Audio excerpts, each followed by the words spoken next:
আপনারা দেখছেন news Bangla. Diamond Harbour পৌরসভাতে দুর্নীতির অভিযোগে ডেপুটেশন নেতৃত্বে বিজেপি প্রার্থী দীপক কুমার হালদার। তিনি চলে ঢুকবেন এটা আপনারা নিশ্চিত। আর এই পৌরসভায় বসে যেসব সন্ত্রাসবাদী দুষ্কৃতীরা ডায়মন্ড হারবারে সন্ত্রাসের বাতাবরণ তৈরি করেছিল, তারা সিঙ্গেল একজন কেউ ছাড় পাবেন না। আজকের আপনারা দেখছেন অনেকে মনে মনে দুঃখ পাচ্ছেন যে এত সন্ত্রাস সৃষ্টির করার পরেও যে কাউকে মারধর করা হয়নি, ঘর ভাঙা হয়নি, এরকম তারা বিভিন্ন জায়গায় ঘুরে বেড়াচ্ছে। অনেকের মনে অসন্তোষ হচ্ছে দুষ্কৃতীরা কেন মার খাবেন না। আমরা এখানে আইনের শাসনের মাধ্যমে, আইনের মাধ্যমে যা সাজা হবে তাদের আইন সাজা দেবে। আমরা আইন হাতে তুলে নেবো না। এটা সর্বস্তরের জনগণের কাছে আমাদের।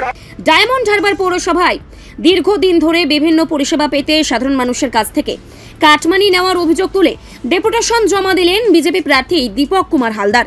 তার দাবি, পৌর এলাকার নিত্য প্রয়োজনীয় পরিষেবা যেমন জল সংযোগ, বিদ্যুৎ সংযোগ কিংবা অন্যান্য উন্নয়নমূলক কাজ করাতে গেলে বাসিন্দাদের অতিরিক্ত অর্থ দিতে বাধ্য করা হচ্ছে, ফলে সাধারণ মানুষ চরম ভোগান্তির শিকার হচ্ছেন। বুধবার পৌরসভা ভবনে উপস্থিত হয়ে তিনি লিখিতভাবে অভিযোগ জানান এবং এই দ্রুত তদন্তের দাবি তোলেন। তার বক্তব্য, ডায়মন্ড হারবার পৌরসভা এলাকায় বহুদিন ধরে উন্নতির গতি থমকে রয়েছে। সাধারণ নাগরিকদের কাছ থেকে ওই অবৈধ অর্থ আদায়ের অভিযোগ বহুবার সামনে এলেও তার কোনো কার্যকর সমাধান হয়নি। তিনি আরও জানান, জল ও বিদ্যুৎ সংযোগের মতো মৌলিক পরিষেবাতেও যদি দুর্নীতির অভিযোগ ওঠে তবে তা অত্যন্ত উদ্বেগজনক। এই পরিস্থিতিতে প্রশাসনের নিরপেক্ষ হস্তক্ষেপ প্রয়োজন বলেও তিনি মত প্রকাশ করেন। আজকের কি নিয়ে ডেপুটেশন? ডায়মন্ড হারবার পৌরসভার বা পশ্চিমবঙ্গের যে কোনো পৌরসভার কাজ হলো মানুষকে পরিষেবা দেওয়া, কিন্তু প্রত্যেকটি পৌরসভার মতো ডায়মন্ড হারবার পৌরসভাও কোনোভাবে মানুষকে পরিষেবা দিচ্ছে না। ডায়মন্ড হারবার পৌরসভাটা একটা চোর পৌরসভা হিসেবে চিহ্নিত হয়েছে। এরা পয়সা ছাড়া কোনো কাজ করে না। সরকারি যে কোনো প্রকল্প পেতে হলে কাটমানি তো দিতেই হবে, এছাড়া তোলাবাজি তো আছেই। কোথাও কারোর বাড়িতে ইলেকট্রিক বিদ্যুৎ নিতে গেলে, কোথাও কারোর বাড়িতে পানীয় জলের কানেকশান নিতে গেলে, কোথাও কারোর বাড়িতে লো ল্যান্ড হাইল্যান্ড করতে গেলে, কোথাও কারোর জায়গাতে একটু মাটি ফেলার জন্য, প্রত্যেকটি ক্ষেত্রে এরা পয়সা নিয়ে তবে কাজ করে। তার বিরুদ্ধে আমাদের প্রতিবাদ।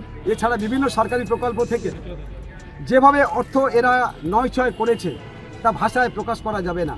একটা সরকারি প্রকল্পের খুব বেশি হলে 50 থেকে 60% টাকা সর্বাধিক কাজ হয়েছে। আবার এমনও অনেক প্রকল্প আছে যেখানে একই প্রকল্প দুবার করে টাকা তোলা হয়েছে। একটা প্রকল্পের উপরে দুবার করে টাকা তোলা হয়েছে। শুধু চুরি, জোচ্চুরি, বাটপারি, তোলাবাজি করেই এই পৌরসভাটা চলেছে। তার বিরুদ্ধে আমাদের প্রতিবাদ। আমাদের প্রচুর অভিযোগ আছে।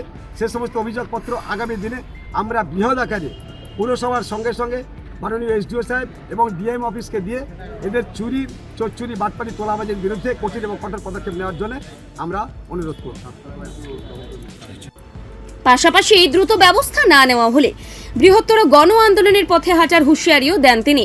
ডেপুটেশন ঘিরে এদিন পৌরসভা চত্বরে রাজনৈতিক উত্তাপ লক্ষ্য করা যায় বিজেপি কর্মী সমর্থকদের উপস্থিতিতে। অভিযোগের বিষয়টি ঘিরে চাঞ্চল্য ছড়ায়, তবে এই বিষয়ে পৌরসভার তরফে আনুষ্ঠানিকভাবে কোনো প্রতিক্রিয়া মেলেনি। ঘটনাকে কেন্দ্র করে এলাকায় ব্যাপক রাজনৈতিক চাপানোতর বাড়তে পারে বলেও মনে করা হচ্ছে। সাধারণ মানুষের স্বার্থে অভিযোগের তদন্ত, সঠিক তদন্ত এবং প্রয়োজনীয় ব্যবস্থা নেওয়ার দাবি তুলেছেন বাসিন্দারা। Bureau report, news Bangla.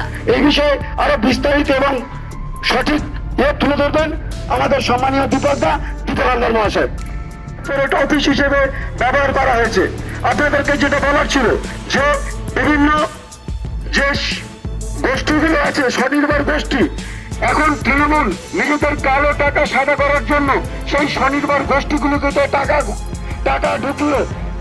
এই তৃণমূলের বিভিন্ন নেতা নেত্রীরা সেই টাকাগুলো নিজেদের কাছে এখন আনছে। এইরকম পরিস্থিতি তৈরি হয়েছে। এখানে আমরা ভাষণ দিতে আসিনি। আমাদের যে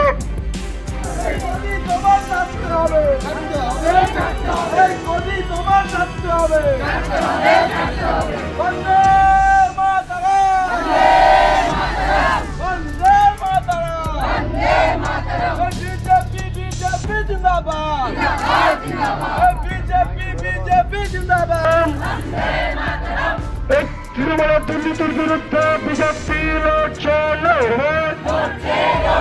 পৌরসভাকে দলীয় স্বার্থে ব্যবহার করা হয়েছে, তার স্বার্থে তৃণমূল